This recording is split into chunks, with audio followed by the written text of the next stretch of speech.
Welcome to the campus of the National Hispanic Cultural Center, and I would like to welcome you all to one of our programs in the La Canoa Legacy Talk that is a collaboration between the National Hispanic Cultural Center and the Center for Regional Studies. The Center for Regional Studies is dedicated to the creation of knowledge about New Mexico, the greater Southwest as a region, its connections to northern Mexico, Latin America, and Spain. The La Canoa Legacy Talks take their inspiration from the very word La Canoa, which can have several meanings. Here at the campus of the National Hispanic Cultural Center, we have a more modern rendition, an artistic rendition of La Canoa, which you can see to my right. The piece here reminds us, El agua es vida. We also want our talks to create knowledge, inspire action, bring practical and useful information to community members, specialized researchers, and others interested in the history, culture, sociology, politics, and religious experience of our region.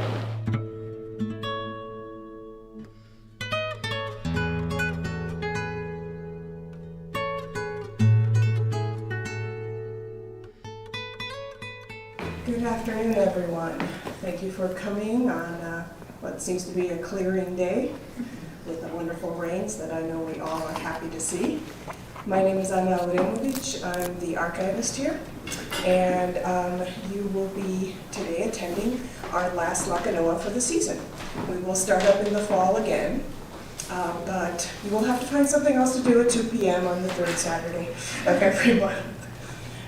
As many of you know, La Canoa is a National Hispanic Cultural Center collaboration with the University of New Mexico Center for Regional Studies. And without too much further ado, except to remind you that you have our programming for upcoming events on your chair, and there is an evaluation form for today. We would very much appreciate it if you could do the evaluations. It helps us greatly in planning for future events. We even have a gorgeous basket that you can drop it off on the way out, or you can use the QR code. If you're so technologically inclined, just send it to us electronically. So, without now further ado, I'd like to introduce our collaborator from the Center for Regional Studies, Associate Professor Michael Trujillo. He is Associate Professor of American Studies and Chicano Studies. Michael?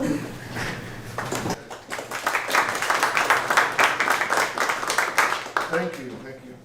So first I want to reiterate the welcome that's already been extended by my colleague Anna. As mentioned, these events are co-sponsored by the National Hispanic Cultural Center and the University of New Mexico's Center for Regional Studies. Many people at both the NHCC, like Anna, do a great deal, and the gentleman recording as well, so both people from the NHCC and from the Center of Regional Studies do a great deal of work every month to make these things come off. So I'm just going to ask that we give them a round of applause for all the work that they do.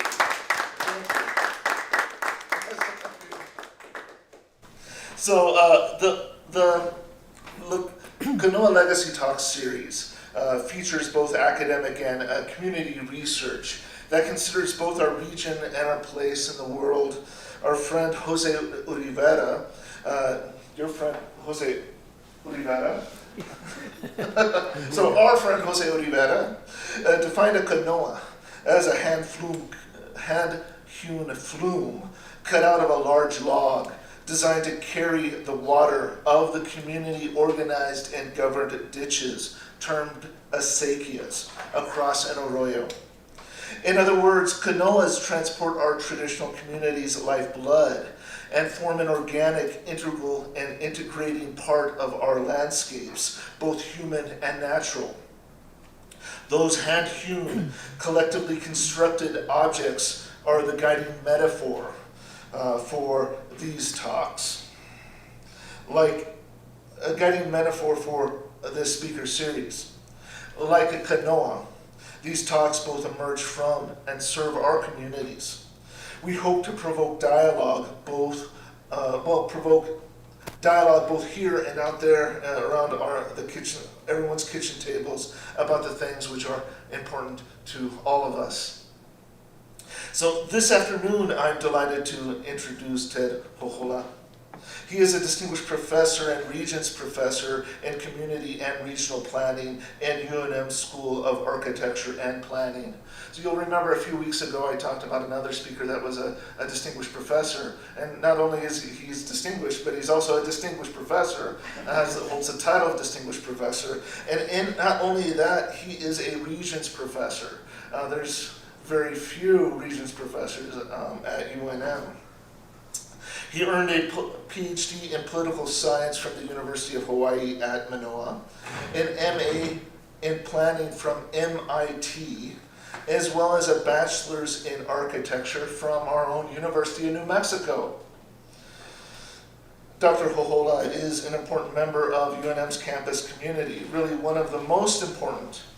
He is a former director of Native American Studies at UNM, where he established the interdisciplinary undergraduate degree in Native Studies. He is the founder of the Indigenous Design and Planning Institute and co-founder of the Indigenous Planning Division of the American Planning Association. He is president of the nonprofit foundation, the Society for the Preservation of American Indian Culture, and he is the board member of numerous other organizations. There's too many for me to list off right now. He's also an enrolled, Dr. Hohola is also an enrolled tribal member in the Pueblo of Isleta. His talk today will be The Meaning of Place, Stories of Resilience. Please welcome Dr. Hohola.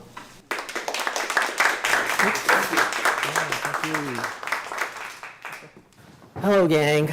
So I wore my best Hawaiian aloha shirt for the rain. But it's really an honor to sort of share some of my current thoughts. When I was kind of putting this discussion together, I told my staff the other day, I said, I'm really tired of talking about Indigenous planning, which is what my research forte is about. So what I wanted to do instead was kind of put together some stories of some of the projects that I've done, but also sort of frame it in a context of why we should care about our places and our role and responsibility in making sure that we build a sense of identity around them, but also from the standpoint of how it speaks to our notion of resiliency. And I don't have to tell you all that New Mexico is a really special place because we've got lots of communities that have persisted in time and place. Of course, you know, I come from an indigenous community that has been around for millennia, but I also know that there are other communities here that have subscribed to some of the kind of key concepts that we outline in terms of how it is that people attach themselves to place and why it is that once you do that and develop what we call a worldview, then that it gives you a different kind of relationship to the place where in many cases people are born and in many cases where people die.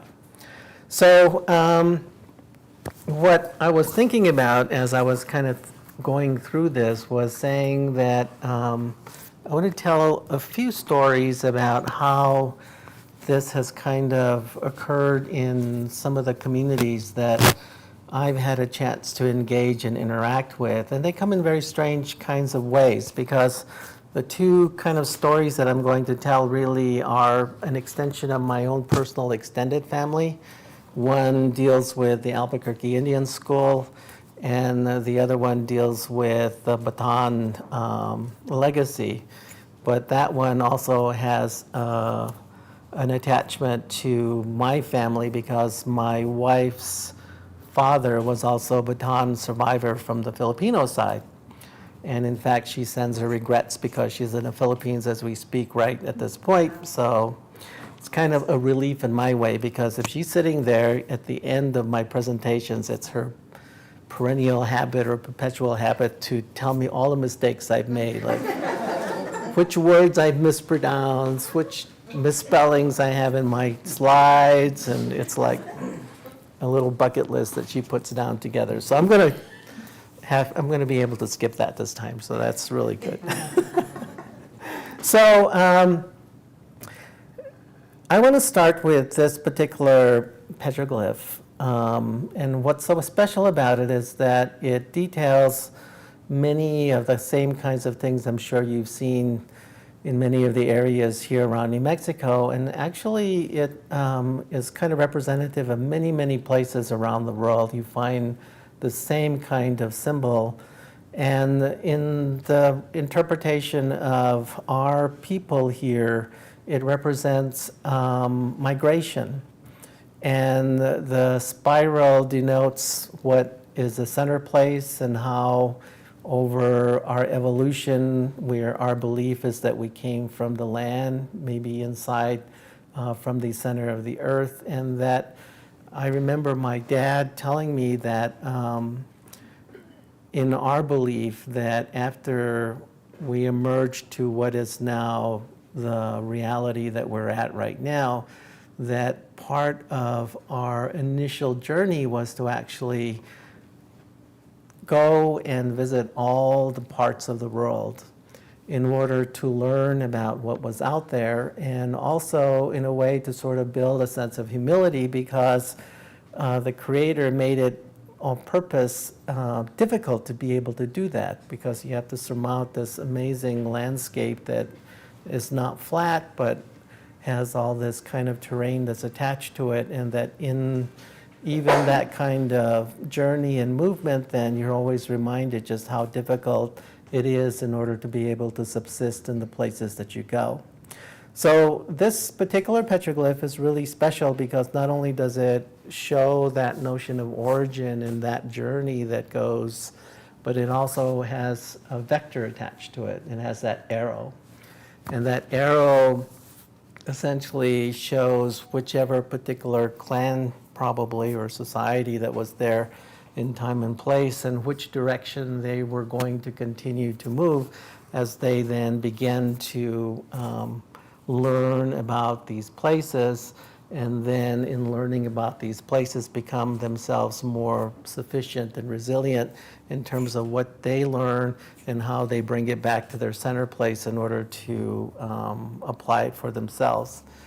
And even within that kind of context, it's really amazing to sort of think about the fact that our traditional people have always had as part of their success in terms of being able to continue this notion of change.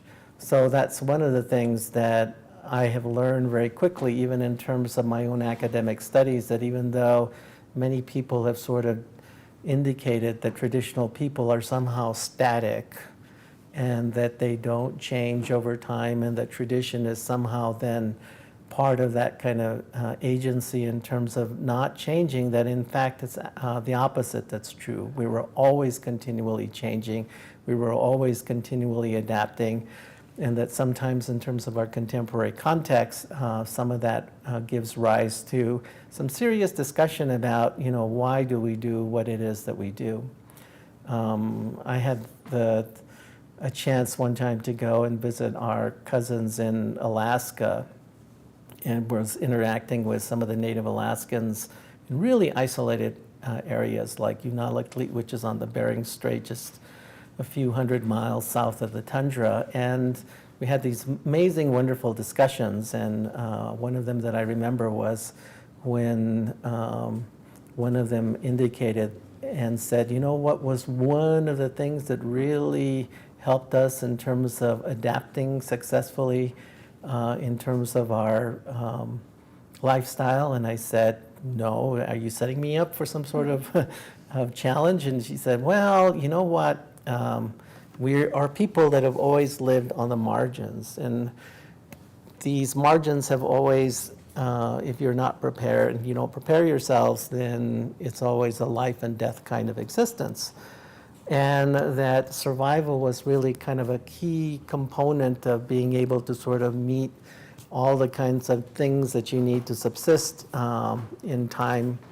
And this particular occasion then of when Tupperware was introduced became one of those kinds of things that adapted and allowed them their sense of survival. And I said, Tupperware? And said, yeah, because we're people who have to preserve food. And it was sort of like something that we could quickly adapt to so that it contributed towards how it is that we were able to harvest and then put it into Tupperware and then keep it frozen. And it did wonders in terms of being able to build that sense of survivability. So the idea then of emergence, of movement, of direction, of migration then is really important in terms of being able to tell that story and also begin to position us as people in terms of what is it that we've actually inherited. And I like to show this particular slide from a place called the Goosenecks in Utah. Some of you probably know that it's become part of the kind of discussion and controversy that's occurring right now in this designation of Bears Ears in terms of this preserve. And this is the kind of landscape that you're looking at. But what just absolutely amazes me is that based on what it is that we have learned about our sense of emergence, we're, in our belief, at least at Taiwa for Isleta, believe that we're now at the 5th level. And that when we came up from the center of the earth, we had to go through successive levels. And that each level then gave us a different sense of consciousness and a different sense of play in terms of how it is that we transformed into the human form that we are now. So when I look at the landscape like this, it totally validates that, because if we're living at the 5th level and we're only living on this really fragile area that is the surface of the land, then you look at the canyons here and you can see the section of these as they go further and further down, but that it brings to bear the fact that we're living in a very limited sense in terms of what it is that is our environment, what is our ecology, what is our way that we subsist, and that if any of that begins to change in even a minuscule way, it really impacts and affects us in terms of our ability to be able to sustain ourselves. So this kind of comes straight into the conversation of climate change, right? Because when you kind of think about it, you know, our comfort zone as human is right around the 72-degree mark. And if we get too high, then we start sweating like crazy, and then we'll expire from heat exhaustion. And if we get too cold, then of course we ice up and then we freeze. And that is not a good legacy as well either. But, you know, the range that we're dealing with there is not that much. And when you kind of think about then how it is that we ourselves contribute to any of this in terms of being able to make sure that we maintain ourselves within this limited range, then is part of that kind of science, that traditional knowledge that in a way then translates this notion of migration. So it's represented even in the archetypes of our buildings. So I love this one because this is actually a kiva that has been excavated in the Salinas area, which is on the eastern side of the Manzanos and the Sandias. And it's almost this kind of metaphorical representation of the landscape that we just saw before, because you see all these layers, and all those layers then speak to these kinds of generational experiences in terms of that meaning of coming from the center. Shipafu is the center of where then that entry was to the underworld, and then it comes up, and then it comes in these successive layers until we reach where it is that we are. So even within this sacred structure over here, then you can see this represented as an archetype. So the history of many of our peoples then is this timeless migration. And I love this particular representation that was done by a Zuni artist. Zuni Pueblo has been really progressive in terms of hiring its own artists and people in order to build representations of the stories, the oral histories, and in particular, several years back, they did a story about migration and an exhibit of the kinds of paintings which were done by the artists' interpretations of those stories. And in fact, it was actually at the Indian Pueblo Cultural Center for a while, and I think is still traveling around. But this is one of those drawings, and what it basically depicts then is that kind of progression, that kind of history, that kind of movement that I had talked about, and how then all of these kinds of clans came together in time and place as each of them then embarked on its own sense of journey.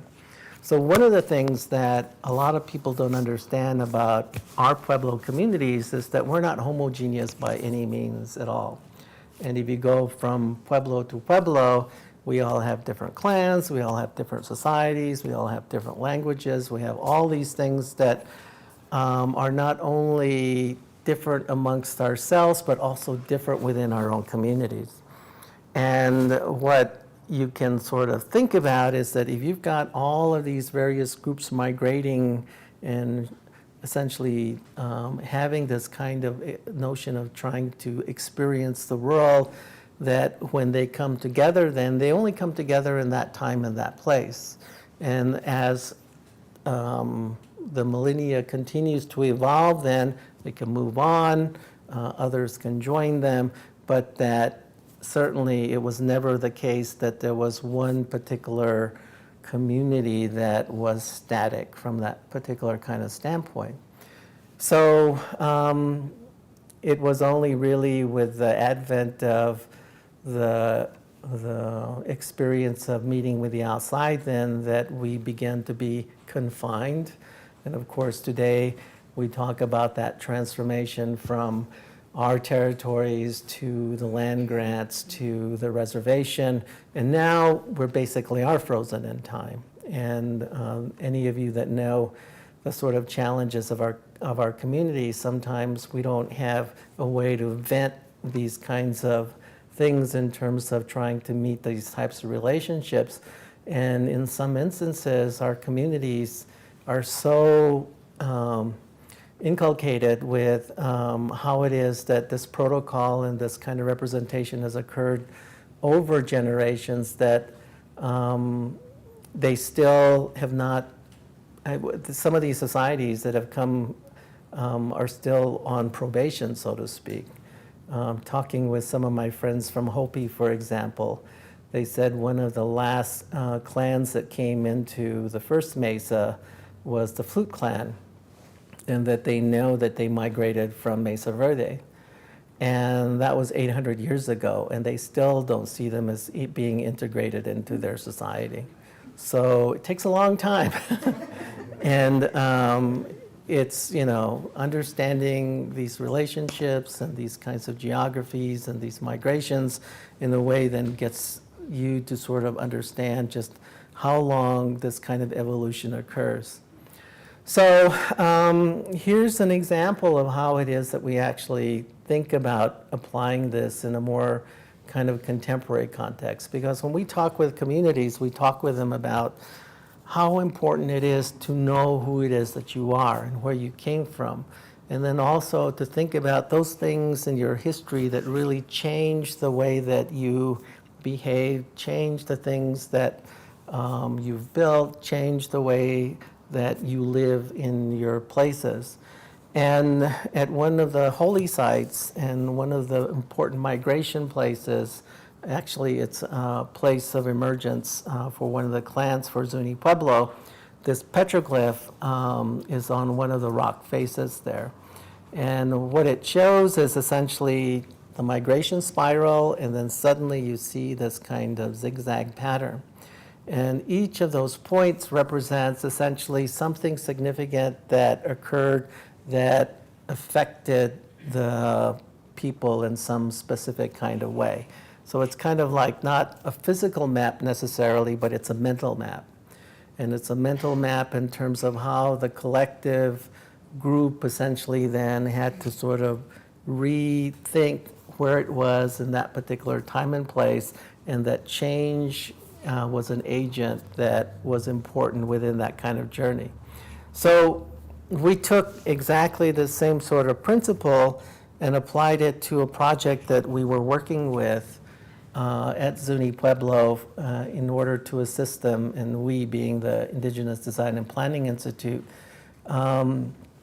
to help them think about Main Street and how, in particular, their artists could be better represented in the kind of development that goes along that particular corridor. And the conversation began with what is Zuni, and how then did it emerge in time and place, and then what were the agencies then that began to impact the community in terms of the way that its built environment and its settlement changed over time. So you have this migration and all of the stories that are attached to that, and then the first point that they then identified as being one of the significant change agents was the expedition of the conquistadors that came into the area, and then from there they began to identify other points that began to be important things in terms of the change of that settlement pattern. So you can begin to kind of see those, and we took it totally out of just the sort of ancient past, but now brought it into the contemporary context as well too. And of course, because our memories are more active in terms of our lived experience, then you see more and more of these kinds of agency points then being much shorter and more frequent. And it then began to show the community that indeed now they're faced with many more challenges in a much shorter time frame, and that all of these challenges then bring some issues with regards to how they build consensus about their continuation in terms of their community and the development around it.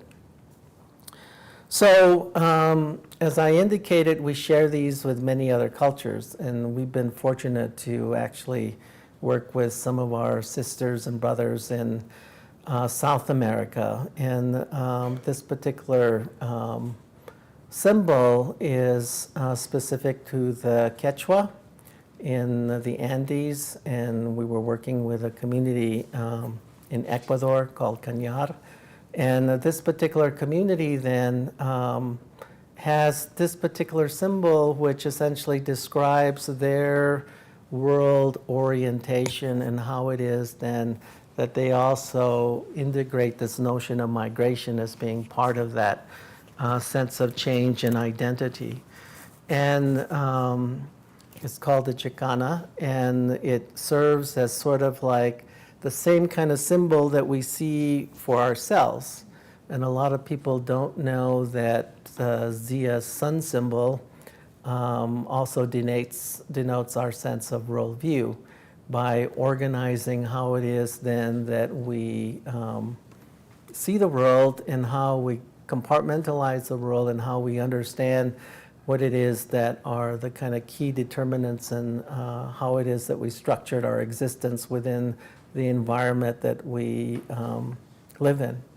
And right now, of course, you know, one of the huge sources of controversy, and Representative Caballero is right in the middle of this, is Zia's petition now in order to actually sue the state of New Mexico in order to be able to reclaim that back for themselves.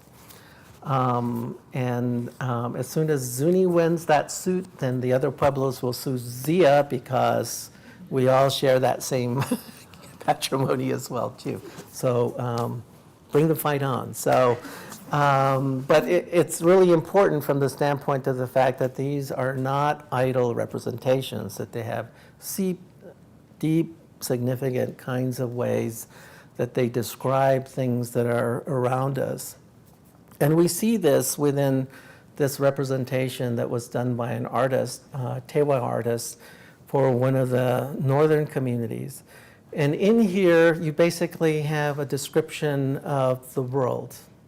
But as the world is applied to a particular place and a particular society. So you see the buildings, you see the ceremony, but you see very much a very distinctive sense of boundary. And that boundary was correlated to how much of this land you actually need that will help you to subsist from the things that you gain from it. And actually, if you look at land grants very closely, you see that there's a geography that's attached to them because many of these land grants are long and linear, but they were very careful to make sure that they captured different types of geography in terms of the ecology that's attached to them. So you have the mesa, and then you have the valley, and then you have the escarpments, and you have the mountains. Every one of them represents a different kind of zone, and every one of them then allows things to be taken from those areas that are necessary for both the subsistence and the built environment that's there. So this is what this depicts. And in fact, if you look at it, that yellow area is actually a basket, and the basket then contains all the goods then that are necessary in terms of that relationship to the land. So at the same time then, as we saw in the sun's Zia symbol in the Chakana, then we have directionality that's attached to the directions. And we also have it for things then that we represent that are associated with that. They represent also landmarks, and all of these places have meaning in terms of colors, in terms of totems, in terms of all these things that are attributes which become part of this traditional knowledge set that essentially helps us to organize the places where we're at. And the only key thing that you need to understand in any of this is that if you look at the interpretation of this kind of cosmos, the most important direction is always east, and it's depicted above. So when you look at your cartography and you look at the Western maps, it's north that's always depicted at top, right? Now, in the indigenous concept, it's the east that's depicted at the top. So you have to even change that orientation to be able to understand its significance and its relationship to place and time. And then, of course, we have responsibilities as humans in terms of our role, in terms of this kind of sustainability. So we have moieties, we have clans, and all of these, in the case of the Taiwa world, are attached to the summer moiety and the winter moiety, their responsibilities. But it's always, again, to make sure that these cycles continue and that we adhere to those and that we acknowledge those in the proper way in order to be able to keep these cycles going. So I don't know how many of you, some years ago, remember a film that was called Koanaskatsi. And it basically was the Hopi word for life out of balance. Well, they were talking about how society is no longer meeting its role and its obligations to make sure that these cycles continue. And because we're in a temperate climate, then our responsibility is the winter, the spring, the summer, the fall, and that each one of these then brings certain aspects of our life as a force then that contributes towards this sense of sustainability. So if we don't meet those obligations, then it goes out of sync. So look exactly what's happening right now. We're having this rainfall on this day. It hasn't happened in how many years, because our monsoon is supposed to be another month from now. Did we have any winter? Really? No. The snowfall simply didn't complete that cycle, which is part of the riparian system. If we continue on this kind of trajectory and this path, it's going to cause us a lot of distress. So it goes back to all the responsibilities that we inherit. So the last concept I'm going to talk about before I get into my examples then is this concept of time. And universally, indigenous peoples talk about time in terms of a cyclical sense. And this is another petroglyph from the Salinas area, and it also details this migration spiral, but you see that it has these little, what do you call those? I want to call them ears, but no, they're not ears. Little triangles, I guess, these spikes. And if you count the spikes, you'll count 18 spikes. And this conforms exactly to the Mesoamerican calendar because there's 18 months in a mesocycle. And each day is 20 days, and then there's 5 days at the end, and those 5 days were very special because that's essentially when societies renewed themselves. And there's always this kind of mystery around, well, how come you go out to all these sites and you see all these pottery shards scattered all over the place? Is it like they were so clumsy that they couldn't keep a pot intact for, a year? But during that cycle, part of that tradition was to break things in preparation for getting new things again as part of that renewal. So you see that here, you see it in Mesoamerica, you see it with South America, but the whole notion again is then how do these cycles in a way detail senses of completion? There's a wonderful discussion about this that actually occurred as a result of the millennium that just finished in 2012, that completed a cycle of 5,600 and some odd number of years. And there was a Mayan elder who was interpreting this, and he was basically saying, you gringos are crazy. It's like, you think that just because something is complete, it's like the end of the world. But in fact, it signals renewal, and that this is just one order of that particular renewal. So when they asked him, well, how many cycles or calendars do you maintain in order to meet the needs of your society? And he says, we have 17 cycles. We have 17 calendars that we measure. So it kind of puts you in a totally different framework because, holy cow, all of these kinds of things are going towards this kind of completion and then building a sense of renewal again. Then you can again begin to understand why things have come and gone the way that they have, and why places that we have seen in the past, like at Chalco Canyon, were put to completion and then abandoned just as soon, and then you had another sense of renewal with regards to this kind of patterning. So it brings into perspective discussions that are really key in terms of trying to understand how it is that we think about time, and is time really something that is in the past, and is it wasted, is it finished? And when the Museum of American Indian Culture, the New Mexico Museum of Indian Arts and Culture, started on its effort to put together its first permanent exhibit, there was a team of people that were brought together, myself included, to begin to rethink how it is that the things that the Laboratory of Anthropology had collected were objectified. And it was really at the beginning of some key discussions about trying to resolve the sort of conservative aspect of saying these are just objects, they're pretty, they are significant in terms of explaining certain kinds of things, but balance against the indigenous perspective, which said, no, these are living things, and they have their own spirit that has to also be attended to, and that they exist and that they're timeless.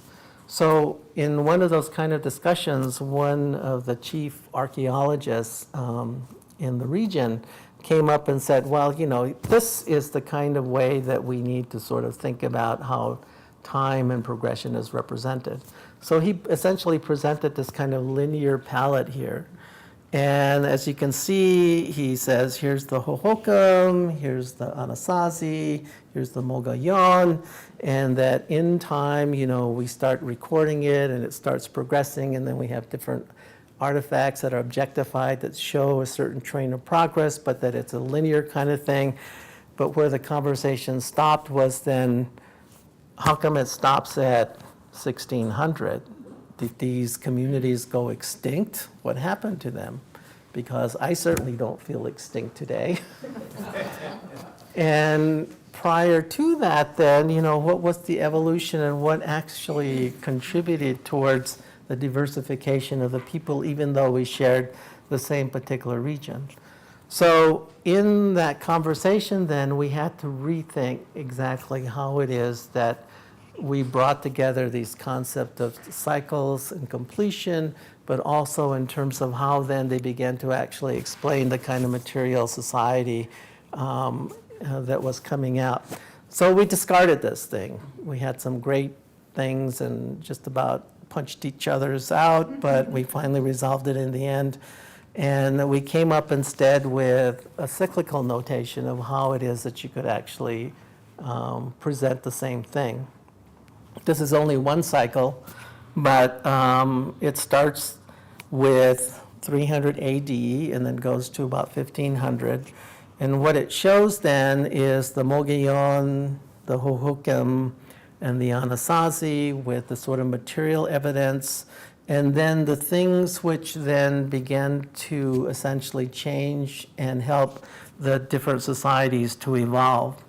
And at certain threshold points, then it went from certain types of subsistence patterns to agricultural patterns to sort of building traditions and material traditions, and that all these kinds of things were cyclical in the sense of the fact that they were ordered in very specific ways, and they then began to contribute to the evolution of the communities in a way then that explained the completion of these particular cycles over as they evolved through time.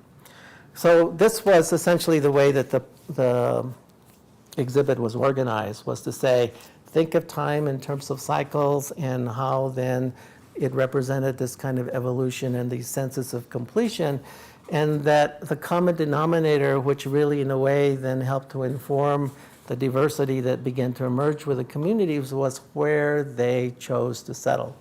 And it was really highly correlated with the watersheds.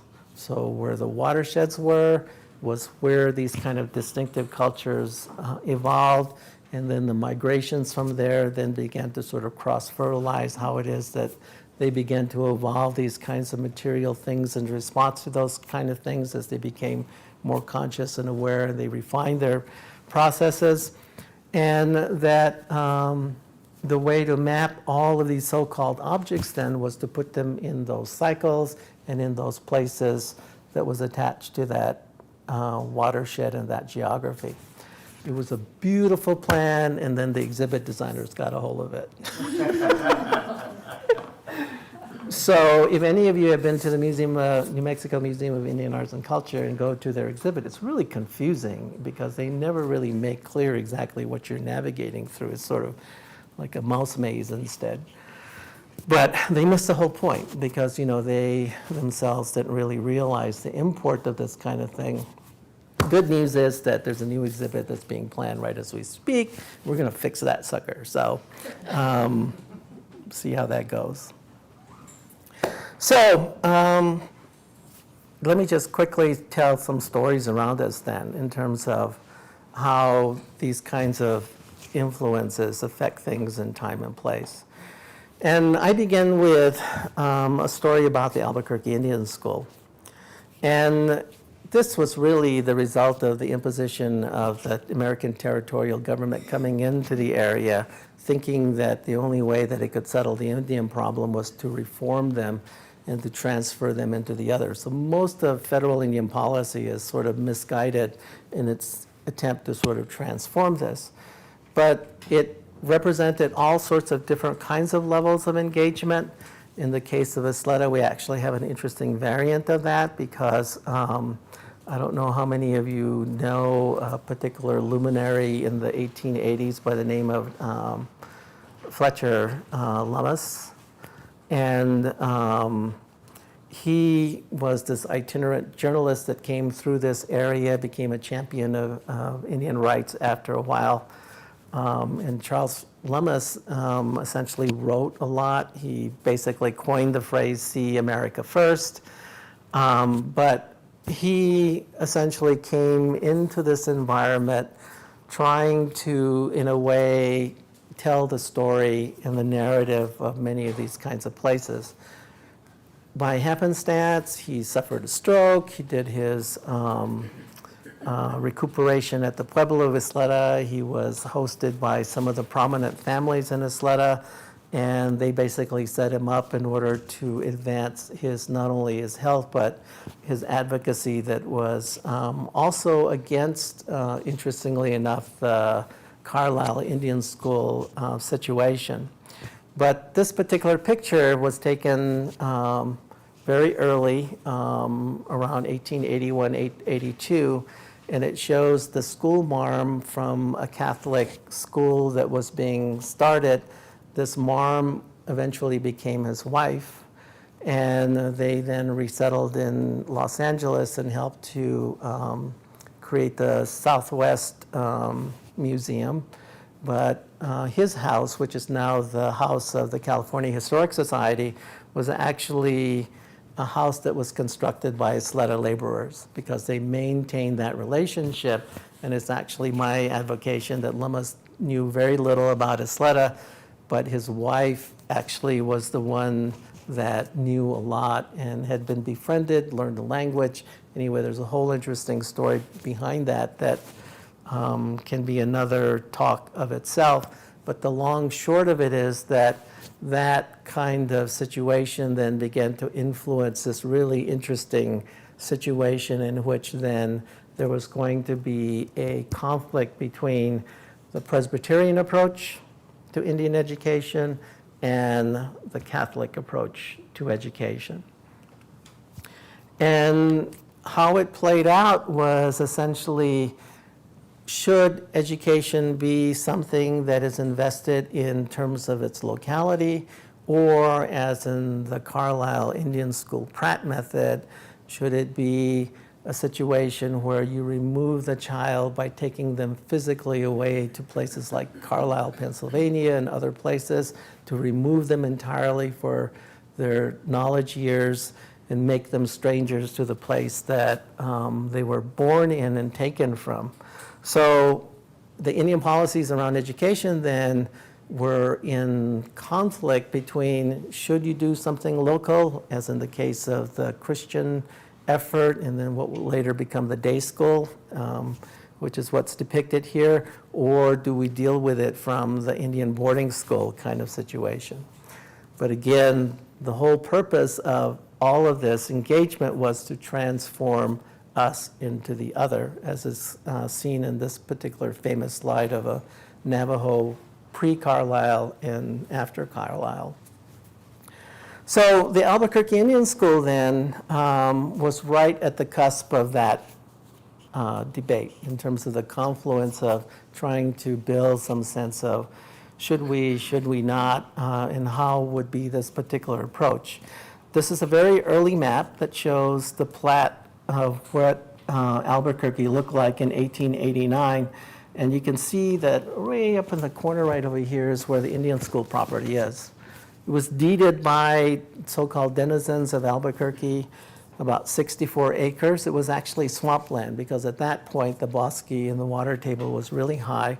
And if you look at the really early reports of that period, they had all sorts of maladies like malaria and TB and all sorts of nasty things at that time because it was still largely unsettled. And then what you see is, you see on this side the old town, but you see the new town that is just being platted at this point. And this was all the result of the railroad, which was coming here, and the railhead was completed in 1880, changing entirely the way that people were coming from the outside and changing then the settlement patterns of what would emerge as the urban landscape that we know for Albuquerque. But what's really important in this whole sort of situation is that they saw the Indian School as opportunity. So they donated the land and they said, if there's anything that will give us an economy and money in this desert town, this cowboy town, it's going to be a new school. And it was a choice between the two moneymakers at that time in terms of economic development were either schools or they were prisons. And we didn't get the prison, thankfully, but we got the Indian school. And as a result of that kind of staging then, there was a lot of infrastructure that began to be built around the school. In fact, it has lots of firsts. It was the first school, or it was the first building to have its own electrification plant. It was the first building to have electric lights. It was the first place that had sewer system. They did agricultural there. It had a lot of firsts. So it was essentially then leading the charge with regards to what the city would copy as it itself began to sort of play catch up with all the kind of activity that was occurring in this particular place. And one of the really amazing stories is around this really young old woman. She was my mentor, Agnes Still. And when we got into conversations, and this is kind of, in a way, some of the kind of fragile aspects of who it is that we touch base with as we're growing up. She was, in this photograph, probably in her mid-90s. And when we got to discussing things, she graduated from the Albuquerque Indian School in 1932 and went on to become really prominent in terms of women's, Native women's rights. But her dad, which is pictured on the right here, went to the Carlisle Indian School.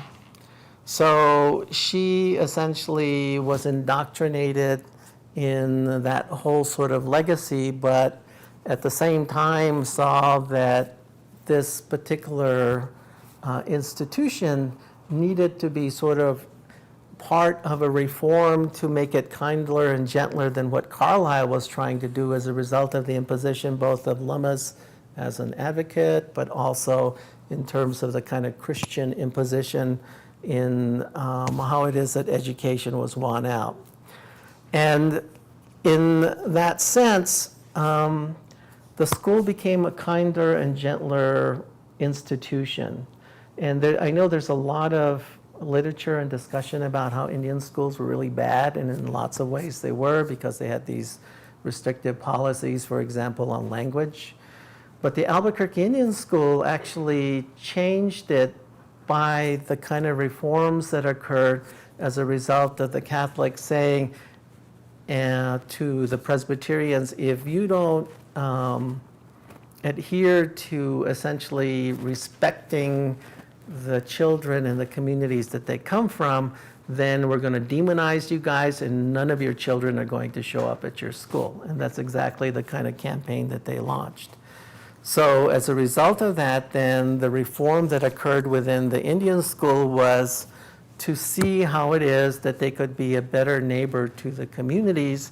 And they did these in really interesting ways that are not represented from any other Indian schools that I've ever seen. These are two teachers in the fair. Is that a float? Huh? A float? Yeah, it's a float.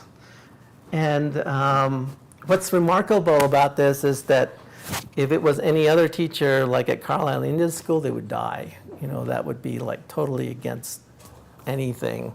But in this particular case, you've got two white teachers who are dressed as Pueblo women, and they're part of that float, so it's kind of like they're translating their identity in a way that was not represented anywhere. And then if you look at it even more in terms of the kind of programming that went on within the school, this woman, Catherine Mescal, was a Navajo, as well as another weaving teacher by the name of Lucy Loudon. And both of them became the first hired federal teachers in an Indian school to establish the weaving program. And there's actually a really interesting side note to that, because the one who was advocating for that was a white person who had come from Kentucky, who was also a weaver, and who then essentially thought that this would be a great way in order to be able to build that kind of agency between traditions and the culture and responsibility. So Albuquerque Indian School became noted for its weaving. Santa Fe Indian School became noted for its painting. But the reason why this history is almost unknown in terms of the weaving legacy is because it's largely ephemeral.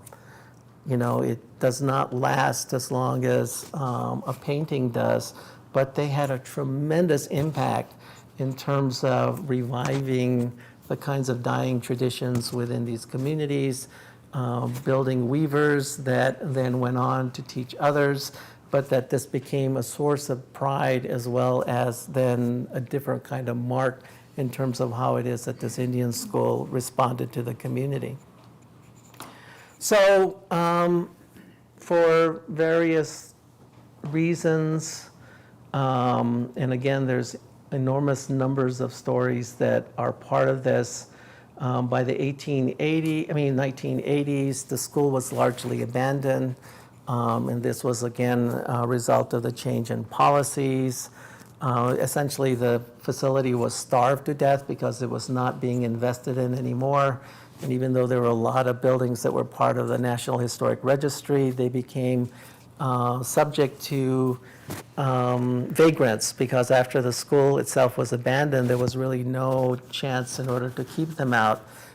Here's an interior shot, for example, of the buildings that systematically began to burn down because they couldn't protect them, and then the children were moved to the Santa Fe Indian School, and the legacy of the Albuquerque Indian School ended as a result of the decline of both the infrastructure, but also the fact that the policy had changed so that there were no more children that were really being recruited into these places. But the challenge in this particular case became then, how do we retain this kind of legacy in a meaningful way? And as part of a class that I taught in human settlements, one of the buildings that was the last remaining one, which was called the Employees Building, was the only one standing. And the only reason that it was the only one standing was because the main campus was totally razed as a result of public safety issues. But this one remained because it was being used by the Southern Pueblos Agency, and they still had not deeded that land to the combined pueblos. And as a result of that, then the building was there. It was vacant at the time we had our class. So one of the things that I did was I said, let's use my class in order to find out some history and also teach students about, you know, the importance of these kinds of places. And interestingly enough, when we were there for our field visit, one of them came up to me and said, Dr. Hohola, why are we doing this? And my immediate knee-jerk response was, because so we can learn history. And he said, well, he just told us that they're going to be tearing this building down in the next 3 months. And it was like, oh man, you know, what's this all about? So we scrambled, and the thing that saved the building was, as the students conducted the research, they found out that this building had a really interesting patrimony attached to it. And that patrimony was that it was designed by an instructor who was their drafting instructor, and it was done totally by the students in terms of their classroom exercises, and then once it was designed, then it was built by the students as well too. But here's the interesting part of this. The individual who did this was a guy by the name of Joe Padilla, who was half Isleta. And as far as we know, it's the only building that still exists or has any record that there was actually a native person who actually designed it. And that was a deal breaker. So when we were able to prove that evidence, they basically rethought the whole thing and said, well, yeah, maybe we can save this building. And as a result of saving it and remodeling it, it's now the home of the Native American Community Academy. But, something like that in terms of time and place then really helps to situate, the meaning and understanding of these places. Here's a slide that shows them during the construction. And here's another wonderful slide that shows Agnes Dill with the widow of Joe Padilla. And it was just again, those unfortunate things. In this slide, Agnes was 99 years of age, and Rosita was celebrating her 100th birthday. So I thought she had passed away because I had been trying to find her so that I could do an interview with her, and I read the obituaries, and somebody else named exactly like her had passed away. So I just said, well, she's gone. I can't do anything about it. And then her sister contacted me and said, we hear you're interested in meeting my sister. And I said, who's your sister? And she said, this person. I said, oh my God, she's still alive. So I contacted Agnes. Agnes said, let's go to her birthday party. So this picture was taken there. And I met with her and said, we need to get your story. And she says, yes, I'll be happy to do that. 3 weeks later, she passed away before I could make the arrangements. I mean, that's the kind of fragility of the kinds of things, but, just the evidence and just the meaning and the places are really what it is that we move towards. So I'm just going to say, home is where the heart is. And when we did another project with homeless natives in Albuquerque, a veteran who was homeless drew this. He said this was a spirit bird, and that this bird was basically guiding him to this place. This was not his home. He was from Oklahoma, but when it changes and points it back to his home, then he'll go back home. And that kind of experience, in a sense, really grounds individuals in terms of why places matter and how it is then that we ascribe meaning to those places in a way then that builds this sense of identity. So the final thing I'm going to end with then is talking about the Bataan Memorial. But this slide inadvertently just snuck its way in here. Maybe it wants to be explained. But we did these cognitive maps with the homeless, or people who lived in Albuquerque, I should say. And this one shows the little star there. But when you look at cognitive maps like this, when you see this kind of regularity, it means that there's really no engagement with their places, because everything looks really static, and there's no description here. So it really shows that this individual has no relationship to the environment that's around them. So that was another example of that. But now I want to move into the Bataan project, because this was another project that we did with a studio in my school. And as you know, that has an enormous legacy here in in New Mexico, because there were 1,800 people who had been in the National Guard who were federalized at the advent of World War II, and then unfortunately were put into what they call death camps in the Philippines, and then also assigned to lots of other remote places in terms of providing this kind of servitude and slavery to the Japanese army. There were 1,800, and only 900 of them returned alive after that episode. But what is amazing is the impact that it had on the young men in the state of New Mexico, because many of these young men who had volunteered in the National Guard did so for all the wrong reasons. It was caught in time and place. Some of the interviews that we did, for example, I remember one of them who said, well, I joined the National Guard because they could get these really cool mud boots. And, when I would water my fields, I could use those mud boots and not get my feet wet. I thought that was the coolest thing, not knowing that, he was going to be subjected to this heinous episode. And in some cases, the young men who volunteered after the National Guard was federalized, none of them survived, and all of the men from some of these small communities just died entirely.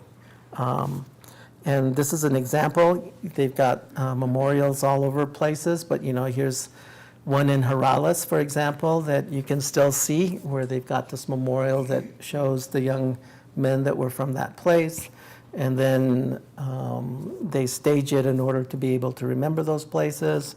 And then they have these things that hang and denote, the individuals that were there and the rank and so on and so forth. What's interesting is because my father-in-law was also a survivor, I got to go back at the end of his life and actually visit some of these same memorials in the Philippines as well, too.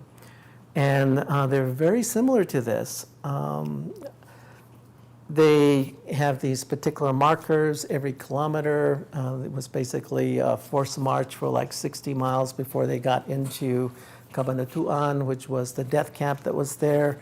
And then from there, they were processed, and then they were put on what were called hell ships, which were unmarked. And unfortunately, our own American forces, with their submarines, torpedoed many of them as well, too. So they died as a result of that. And then those that survived were put into places like Mactan in Manchuria, where it was 50 below zero during the wintertime, facing all sorts of things, basically being starved to death. So it's a wonder that any of them survived. But the issue became then, how was that then represented here in Albuquerque? And that's where our studio actually came into play.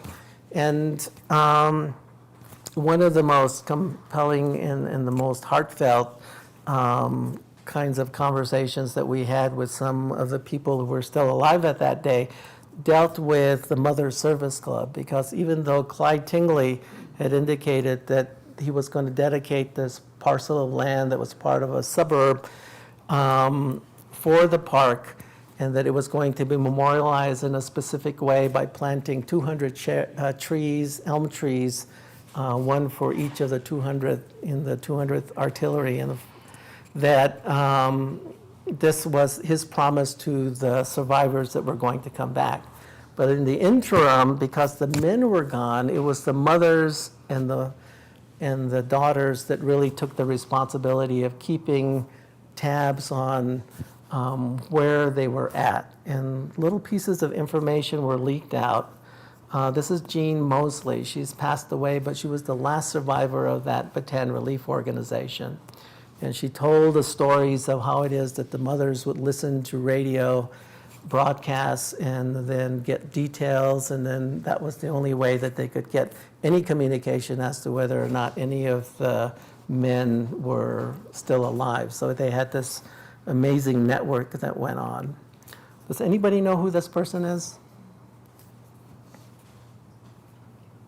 Anybody want to hazard a guess?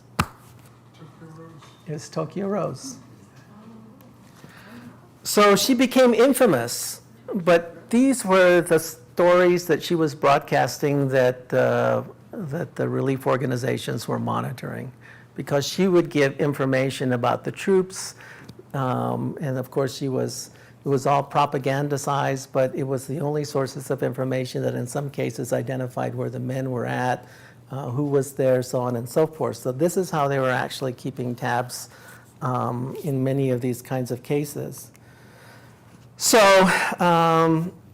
the Japanese were sending back their own reports. Of course, the Red Cross was sending subsistence packets to the men, but these were all staged because in many cases these packets were 3 years old, and they said, put them up there to show the face that the Japanese were doing humane kinds of things. But again, all this kind of staging was only the way that any of this information was being leaked, because quite honestly, the U.S. forces didn't have a clue as to what was happening to any of these veterans.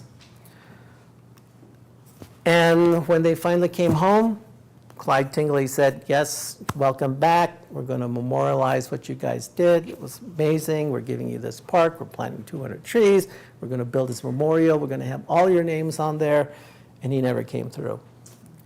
So it wasn't until 1960 then that there was really an effort that was made to put the first memorial, and this was done by the women's group, and it still resides out there, but it was at the end of, this long promise that had not been coming to fruition that this memorial was erected in order to be able to remember these people.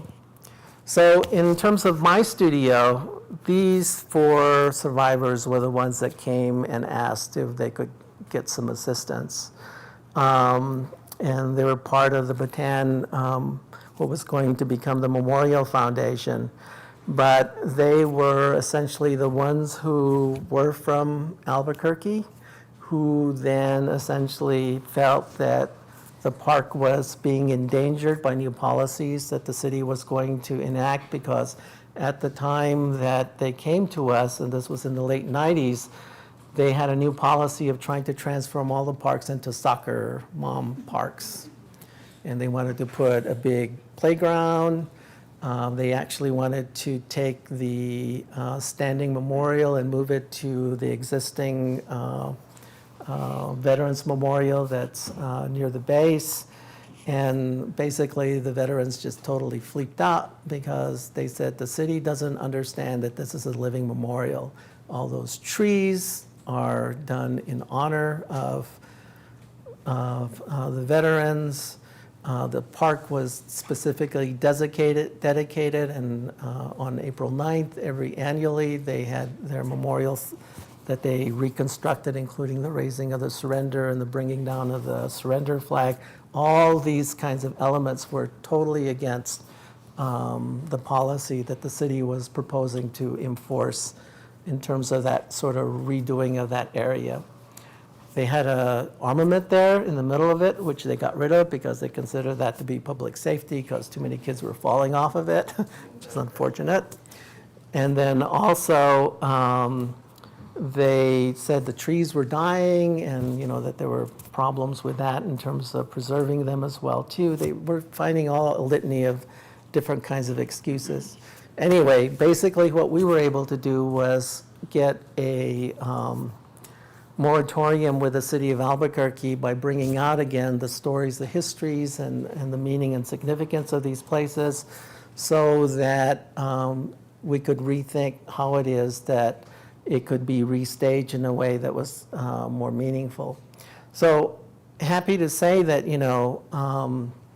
my wife in particular was really influential in lobbying the state legislature and reminding them about what this unmet obligation was. And then through some of the design that we brought in with our studio, then we began to start working with the city in terms of actually implementing the memorial that exists right there.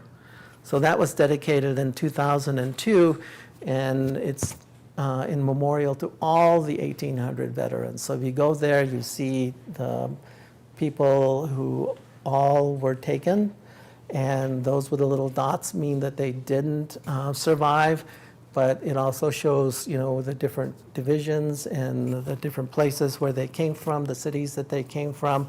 But it's basically a testament then with the Ramada that's there to remind them that that home never left them in their lifetime in terms of keeping them alive during these ordeals when they were staged there. One ancillary of that was the role of Native people in this. And there's a really interesting document that was an oral history that was published in 1977 of a Navajo survivor from the Bataan era. And he talks in one of the places about how when they were patrolling and fighting and keeping the lines against the Japanese in Corregidor in Bataan, that they came across 5 arrowheads, and that those 5 arrowheads were distributed to each of them as an omelet in order to help them survive that campaign. So he attributed the fact that he survived this to that arrowhead, which he said he ultimately lost at the end. But there were these amazing kinds of connections, not just with the natives and those natives that were there, but also the Hispanos that went there and the natives in terms of the reciprocity of things that went on in that place. This is one of the last, if not the last, Pueblo veterans that had survived. Some of you may know him. It's Tony Reyna from Taos Pueblo. That's his daughter.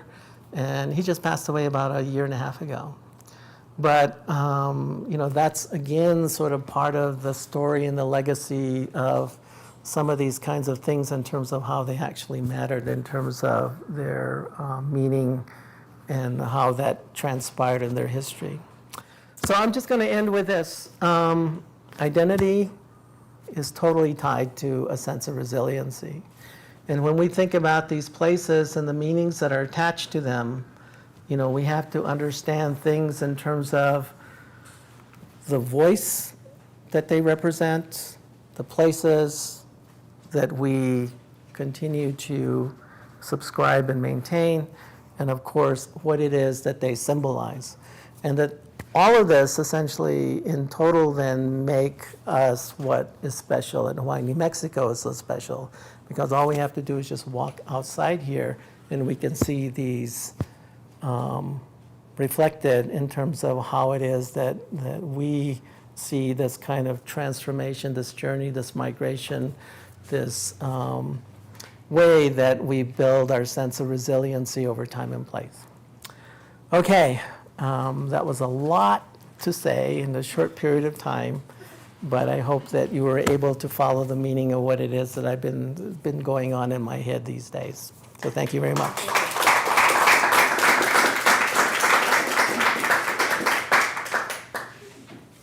And I thought I only was going to speak for 15 minutes. Questions, comments? The comment, regularity shows no engagement. That was a map drawn by a homeless person? Yes. Yeah. A veteran. Yeah. So if someone were engaged, what would you expect? You would expect a lot more texture to the area, Overlap?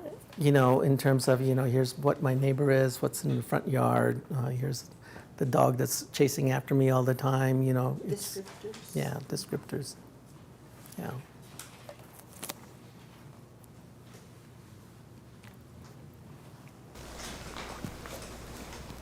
Yeah. There's a lot of meaning in those petroglyphs, but I live up near the petroglyphs, and I just wondered why, this is a real weird question, why are there so many petroglyphs located in that specific area? Because I've hiked a lot of those canyons out there, and they say that they're all accounted for, but there's some little canyons that I've seen petroglyphs in there, and I don't even think they're on the books. Okay, another great story.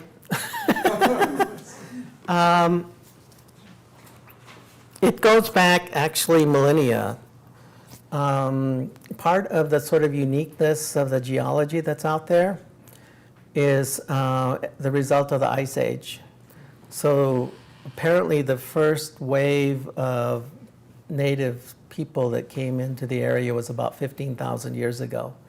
So at that time, as the Ice Age receded, then it carved out what are called playas, these depressions. And these depressions exposed lava tubes because it's a volcanic area. And those lava tubes have special significance, just like the Sipapu that I was talking about being a way to connect with the underworld. So many of the native communities, not just the Pueblos, but the Apaches and the Utes and you name it on down the line, considered this to be a really spiritual, significant place because of those playas and those lava tubes that were there.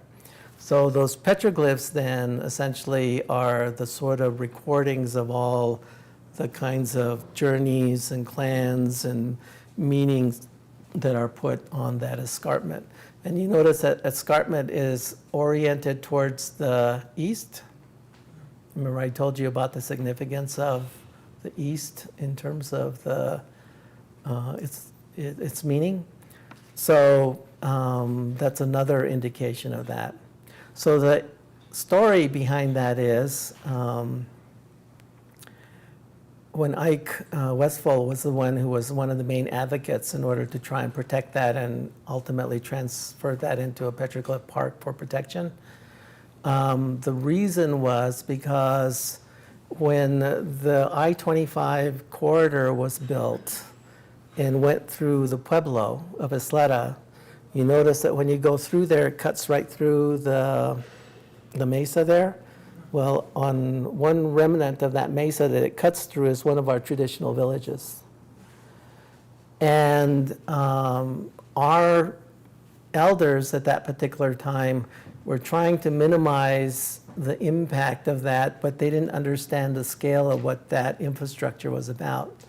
So all they wanted to do was to protect the agricultural lands there. So the proposal was, let's build a road right next to the village, and then it would wipe out all of these fields, and that was not going to be good, right? So they said, okay, so you can build it where nobody lives there, thinking that it was going to be maybe a 2-lane road like US 85 used to be, not knowing that it was an interstate, whatever that meant. And they cut it right straight through there. But what happened was the contractor who was doing this then started dynamiting the escarpment. And we had as many petroglyphs, in fact, even more significant petroglyphs in that area that they were grinding up and using bedrock for that roadway. So my dad was lieutenant governor at that time, and he came up to me and said, you know, the tribe wants to do something about that. And first they were able to stop the dynamiting, but they then sent a letter to Congress saying, the Department of Interior saying, you know, this has to stop because we've lost our patrimony. And it was that letter then that essentially served as kind of the foundation point for the protection of those petroglyphs. So we lost them, but those ones were saved. Yeah. Some of the audience might be interested. You were talking about the symbols and the sun symbol. The Indian Pueblo Cultural Center on the 20th, Wednesday the 20th, is having a talk in their cultural narratives sessions on the Zia symbol. Good. And I think it's a $10 donation, but It's going to go towards protecting the sun symbol. yeah, and it's from 5:30 to 7. Okay. Let's So, put that on your calendars, right in time for solstice. yeah. Could you say that again? When and where is it? The Indian Pueblo Cultural Center on the 20th at 5 o'clock. And that's on 12th Street, just north of the I-40. Right across from Domino's and Laguna Burger and Starbucks. Can't miss it.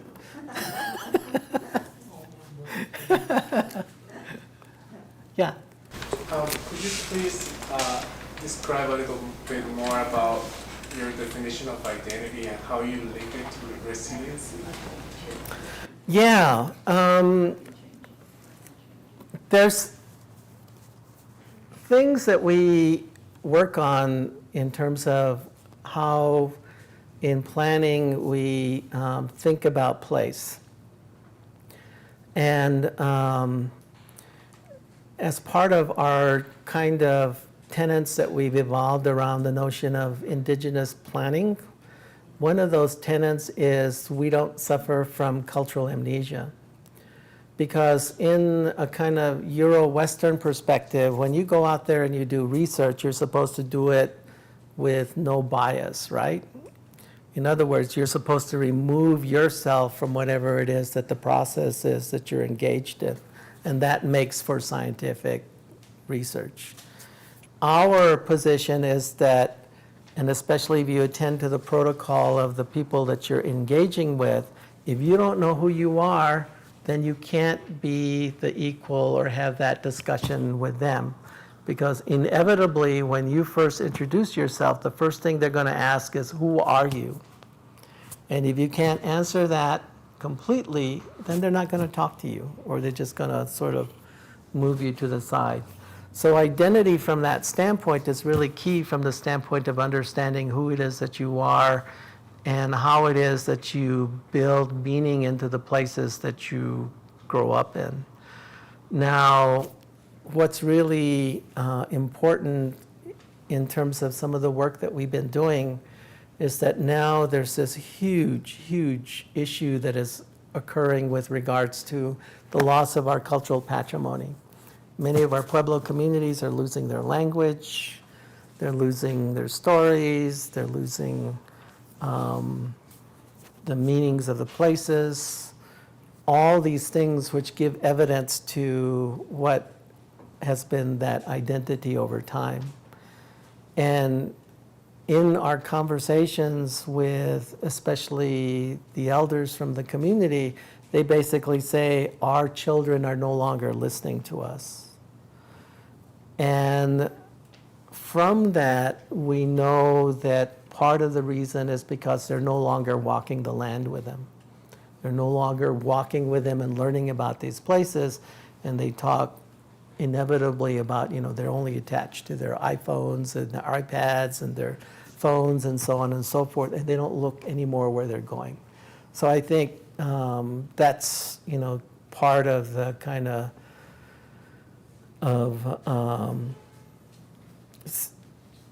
the connection, or the why identity is so important is, once you lose that sort of sense, then in a way it just becomes a landscape that's meaningless. So that's why identity is so key. And that's why I was kind of wondering, because, if, would we say that they don't have identity if they are with their cell phones or doing stuff like that?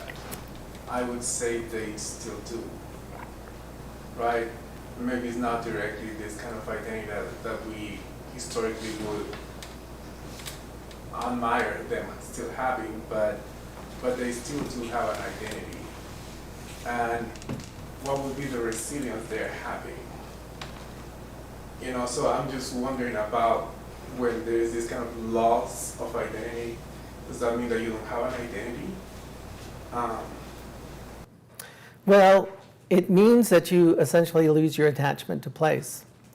So, you can put it into the kind of context that we're dealing with in a sort of contemporary way at this point, is that, with all the kinds of stupidity that's occurring right now, for example, with policies against immigrants, for example, as Native people, we rightly say, you all are the immigrants because we've been here since time immemorial. But then as people who have come, and that attachment is not that far removed, it's their parents and their grandparents that they're talking about that have immigrated from other places, who are so vociferous and say, you've got to be American, whatever that means, right? That the reason is because they've lost that attachment to place. They've lost that sense of identity to place. So it gives them essentially carte blanche in order to be able to recreate themselves in a way that is really egocentric. It doesn't deal at all with the collectivity. It doesn't provide any way of being able to build a sense of being with, finding that bond with other people and essentially building that sense of attachment.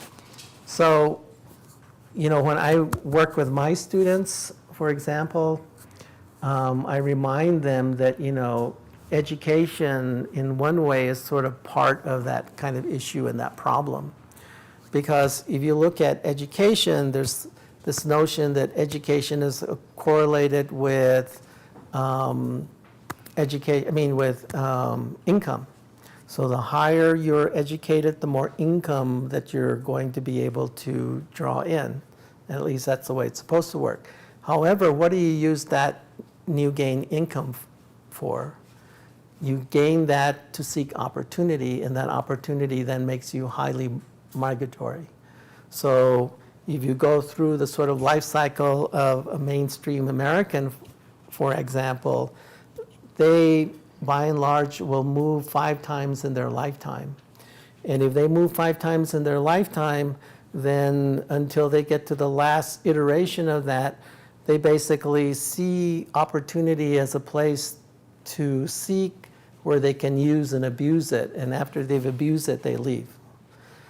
It's only when they're finally in their senior elder years and they don't want to move anymore, that we see evidence that they actually care about the places that they're going to die at.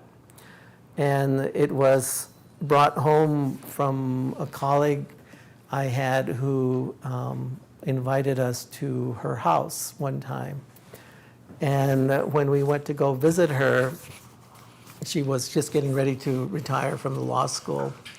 And she welcomed us at the gate and met us, and she said, "Welcome to my death house."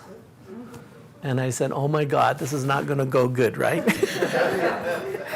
But when she saw that she had the effect that she wanted on us, she says, and let me explain why. She says, "I've lived in borrowed places my entire life. But now this place I built for myself, my way." And she showed us, the passive solar places that she had. She showed us the berms that she's had in case she can't bend over because she likes to plant things. It was totally designed for her. And then she said, and now I am involved in all these community activities. I go to meetings and do all these sort of things because I really care about this place now because it's mine. So I think that's the kind of thing, that we face in terms of a broader context about why place should matter and how inevitably we have engineered ourselves in ways that are not respectful. I think these are kinds of things that us as indigenous people can help to transfer to get other people to think in different ways. Pat? And along that same note, what I think is so powerful is the relationship of identity, resiliency to your worldview. Because it's your worldview that then shapes the decisions and approaches, the decisions you make and approaches you take. And so that identity to relationship to place, the identity and that place and that collective spirit that place brings with it has a great deal to do with how we approach life and the decisions, and that's our worldview. It shapes it. And so that's incredibly important in the broader arena of decisions that you started on, which talked about climate change, which talked about it influences every aspect of living.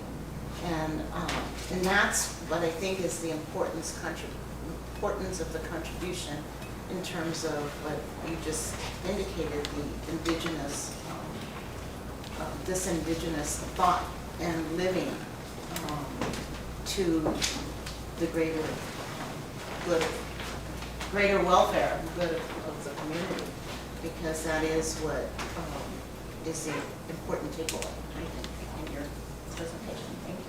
Great. I think it's near time. Any concluding words? Any concluding words? Go out and learn about your places. There's so many amazing conversations you can have, but you got to ask. And, just in a way, it's kind of like from our perspective, we've been working really hard to take these principles and actually work with our communities and get them to rethink why it is that they do what they do, and to really adapt those things that are meaningful and important for them, and not to sort of have them succumb to somebody telling them that they got to do it this way. So I think that's the last message. Okay.